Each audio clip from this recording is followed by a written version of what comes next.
So hello everyone, welcome back to our YouTube channel read with Nitin. और friend, आज की इस वीडियो में हम बात करने वाले हैं क्वेश्चन नंबर 2 एनसीईआरटी क्लास 10 4.1 का क्वेश्चन नंबर 2 आपके पास अभी रह चुका था, तो उस क्वेश्चन को हम सोल्व करेंगे डिटेल में। 4.2 का है क्वेश्चन नंबर 2 का फर्स्ट सेकंड थर्ड पार्ट हम इस वीडियो में लेकर के आएंगे। जो आपका फोर्थ पार्ट है वो थोड़ा सा लेंथी क्वेश्चन होगा, थोड़ा सा बड़ा होगा, उसमें मेरे पास टाइम लग सकता है क्वेश्चन को सोल्व करने में, तो उसको हम अलग से एक नई वीडियो में लेकर के आएंगे। तो चलिए स्टार्ट करते हैं, क्वेश्चन को सोल्व करते हैं। क्वेश्चन थोड़े थ्योरेटिकल है, इनको समझने में थोड़ा आपको टाइम लग सकता है। क्वेश्चन को देखिए धीरे धीरे अच्छी तरीके से पढ़ेंगे और अच्छी तरीके से इनको सोल्व करेंगे। चलिए देखते हैं, स्टार्ट करते हैं। देखिए क्वेश्चन आपके पास गिवन दे रखा है, represent the following situation in the form of quadratic equation. सबसे पहले कह रहा है रिप्रेजेंट करिए कि फॉलोइंग इक्वेशन को in the form of quadratic equation. In theoretical को आपको पढ़ के समझ के एक क्वाड्रेटिक इक्वेशन को रिप्रेजेंट करना है और उसको दिखाना है कि मेरे पास क्वाड्रेटिक इक्वेशन है। ठीक है, नाउ क्वेश्चन कह रहा है कि the area of the plot is 528 metre square. कह रहा है कि the area of the rectangular plot is 528 square metre है। एक आपके पास प्लॉट दे दिया, एक रेक्टेंगुलर, मतलब जानते हो रेक्टेंगुलर आपके पास, जैसे मेरे पास बोर्ड दे रखा है, ये आपके पास बोर्ड दे रखा है और जो इसका स्क्वायर है, जो इसका स्क्वायर मीटर है वो मेरे पास 528 दे दिया।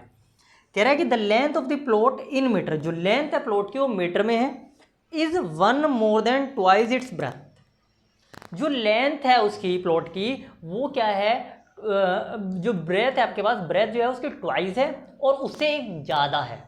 समझ रहे हो, जो लेंथ है वो आपके पास ब्रेथ की तो ट्वाइस होगी, मतलब इस हिस्से की आपके पास दुगनी होगी, इस हिस्से की आपके पास दुगनी होगी और उससे एक ज़्यादा होगी। ठीक है, जो लेंथ होगी। ठीक है, कह रहा है कि we need to find the length and the breadth of the plot, और फिर कह रहा है कि हमको फाइंड करके दो लेंथ और ब्रेथ ऑफ द प्लॉट। ठीक है, चलिए क्वेश्चन को समझते अच्छी तरीके से, एक बार और ड्रॉ कर लेते हैं इसका डायग्राम। देखिए कह रहा है कि तुम्हारे पास एक रेक्टेंगुलर है, क्या है, तुम्हारे पास एक रेक्टेंगुलर है, ये आपके पास क्या है, रेक्टेंगुलर है। और जो इसका मेरे पास पूरा जो एरिया है टोटल, हम लिख सकते हैं अंदर इसका जो एरिया दे रखा है तुम्हारे पास दे रखा है 528 स्क्वायर मीटर। ठीक है, ये आपके पास एरिया दे रखा है। हमने लेट कर लिया कि जो इसकी जो लेंथ है वो आपके पास L है, हमने जो ब्रेथ को लेट कर लिया कि जो इसकी जो ब्रेथ है वो आपके पास ये है, तो लेंथ इंटू ब्रेथ आपके पास ये होगी। हम देखो लेट दी एरिया, सबसे पहले हम देखते हैं कि एरिया ऑफ रेक्टेंगुलर देख लो क्या होता है। एरिया ऑफ रेक्टेंगुलर क्या होता है, सबसे पहले एरिया ऑफ द रेक्टेंगुलर आपको पता है कि लेंथ इंटू ब्रेथ होता है, लेंथ इंटू ब्रेथ। ठीक है, हमने जो है लेंथ जो तुम्हारे पास दे रखी है, देखो ब्रेथ जो तुम्हारे पास दे रखी है वो तुम्हारे पास दे रखी है x। ठीक है, और जो लेंथ दे रखी है आपके पास, ध्यान से क्वेश्चन में पढ़ो, लेंथ क्या दे रखी है। देखो कह रहा है कि the length of the plot in metre, length of the plot in metre है, तो आपके पास अगर ये मीटर है तो ब्रेथ भी आपके पास मीटर होगी। ठीक है, क्योंकि ये भी मीटर स्क्वायर में रखा, तो मीटर स्क्वायर में क्यों, क्योंकि लेंथ इंटू ब्रेथ, तो यानी कि मीटर इंटू मीटर का स्क्वायर हो गया। ठीक है, तो आपके पास ब्रेथ भी मीटर में। अब कह रहा है कि जो length of the plot is 1 more than twice its breath. हमने क्या करा, ट्वाइस कर लिया सबसे पहले ब्रेथ का, प्लस के एक ज़्यादा भी बोल रहा है, और वो किस में आपके पास, मीटर में है। तो ये दोनों आपके पास है कि लेंथ भी निकल गई मेरे पास, ब्रेथ भी निकल गई। ठीक है, हमने क्वेश्चन को सोल्व इस तरीके से करेंगे। देखो let the breadth of the plot is x meter. ठीक है, now the length of the rectangular plot is क्या लिख सकते हैं, 2x + 1 मीटर। ठीक है, अब आपको बताना है कि एरिया ऑफ रेक्टेंगुलर बताना है, एरिया ऑफ रेक्टेंगुलर प्लॉट।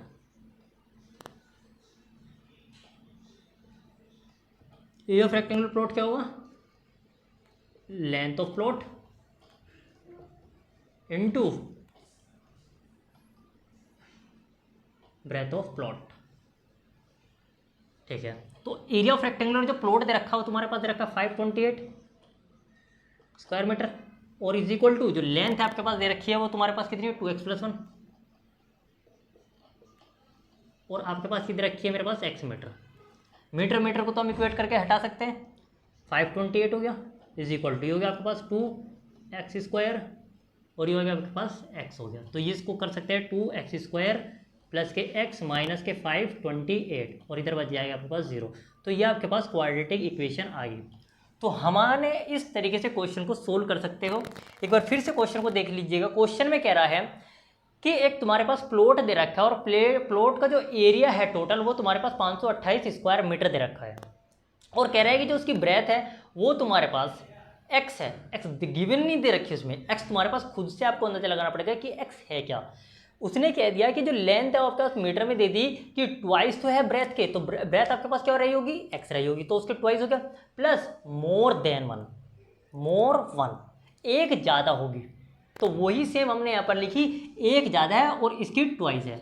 ठीक है, अब मैं कह दूँ कि जो x की जो ट्वाइस होगा वो कितना होगा 2x होगा और 2x का जो ट्वाइस होगा कितना होगा 2x² होगा। तो ये जो ट्वाइस 2x² बोल रहा हूँ 4x²। तो ठीक है, ये जो ट्वाइस चल रहे हैं आपको इस तरीके से आपको सोल्व कर लेने। ठीक है, तो क्वेश्चन इस तरीके से आपको सोल्व करना है, इसको नोट कर लीजिए फटाफट। हम दूसरे क्वेश्चन पे चलते हैं, वो सिंपल सा है। चलिए देखते हैं आगे। तो ये आपके पास क्वाड्रेटिक इक्वेशन बन चुकी है। चलिए क्वेश्चन नंबर 2 देखते हैं।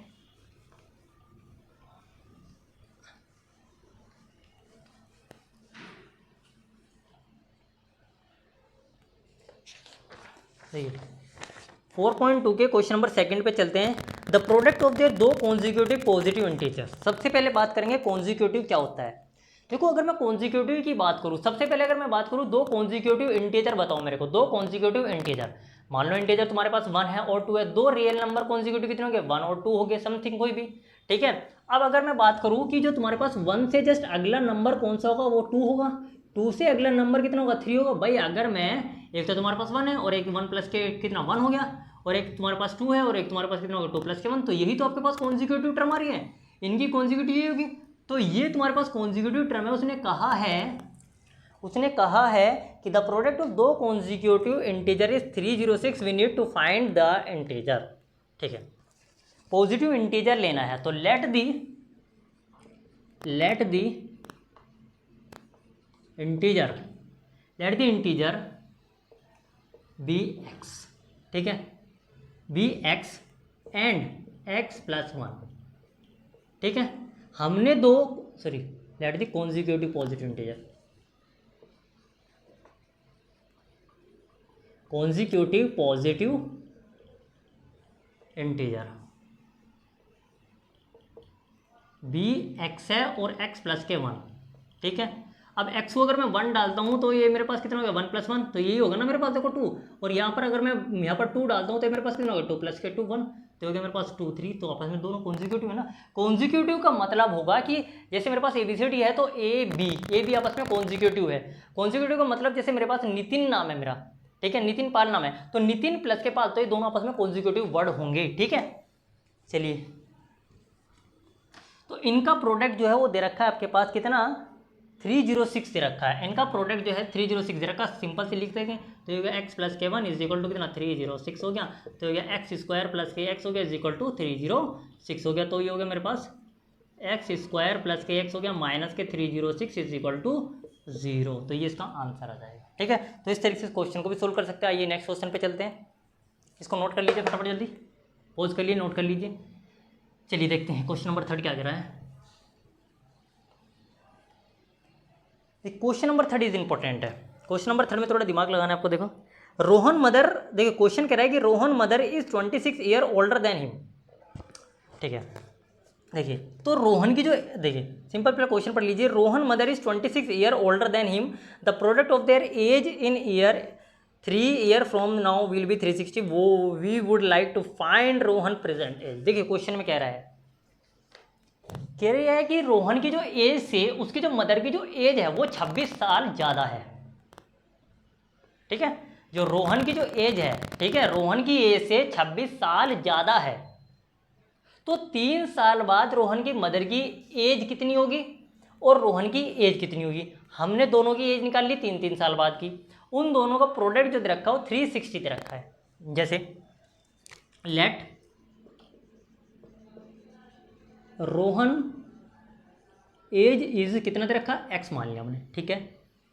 And mother age will be the, mother age is कितनी दे रखी, 26। अच्छा, मदर की जो एज रखी वो रोहन से 3 साल ज़्यादा होगी, रोहन से 3 साल ज़्यादा होगी, तो मतलब ये होगी एक्स प्लस के 26।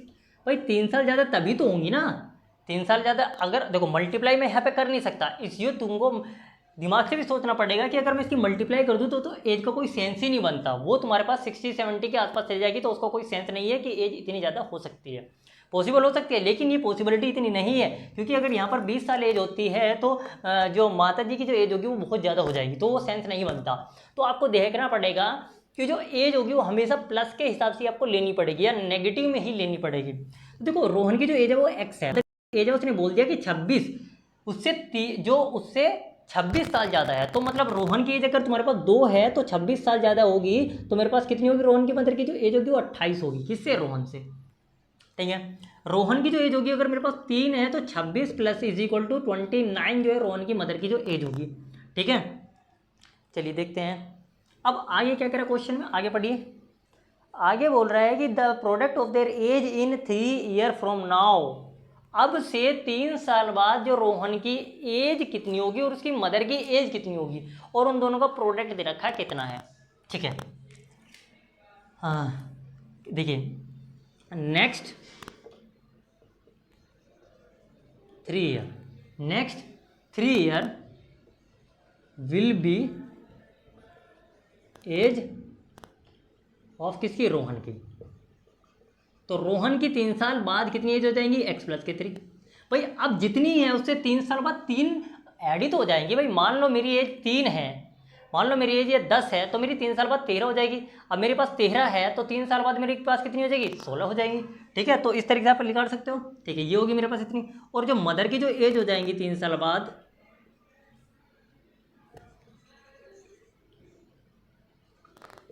नेक्स्ट 3 ईयर विल भी कितनी हो जाएगी आपके पास, कितनी हो जाएगी 3 साल बाद, उसकी मदर की जो एज है अभी कितनी है, एक्स प्लस के कितनी, 26, और 3 साल बाद कितनी हो जाएगी, इतनी हो जाएगी। तो मतलब एक्स प्लस के 26 प्लस के 3 जो है उनकी जो एज हो जाएगी, ठीक है। अब उनके प्रोडक्ट जो है वो 360 दे रखा है, आई थिंक कितना दे रखा है, 360 दे रखा है, ठीक है, इन दोनों का प्रोडक्ट। तो इन दोनों का प्रोडक्ट कर लो, तो हो जाएगा एक्स प्लस के 3 और ये जाएगा मेरे पास एक्स प्लस के 26 हो गया, प्लस के 3 हो गया, और इज इक्वल टू 360। तो ये हो जाएगा मेरे पास एक्स प्लस के 3 और ये हो गया एक्स प्लस के 29 और इज इक्वल टू 360, और ये हो जाएगा मेरे पास देखो एक्स का स्क्वायर हो गया और प्लस के कितना हो गया 3x हो गया, ठीक है, प्लस के कितना हो गया 29x हो गया, और यहाँ पर आपके पास हो गया 7 और ठीक है 9 9 7 2 3 6 7 8 आई थिंक 87 हो गया ना, 7 लग गया 2 इज इक्वल टू 360। तो ऐसे आप इक्वेशन को सोल्व कर सकते हो। ये मेरे पास क्वाड्रेटिक इक्वेशन बन गई। तो इस तरीके से क्वेश्चन को आप सोल्व कर सकते हो, ठीक है। नेक्स्ट क्वेश्चन हम नेक्स्ट वीडियो में जल्द लेकर के आएंगे। तो चलिए मिलते हैं नेक्स्ट वीडियो में, तब तक के लिए okay bye, take care, all the very best and keep learning and keep exploring.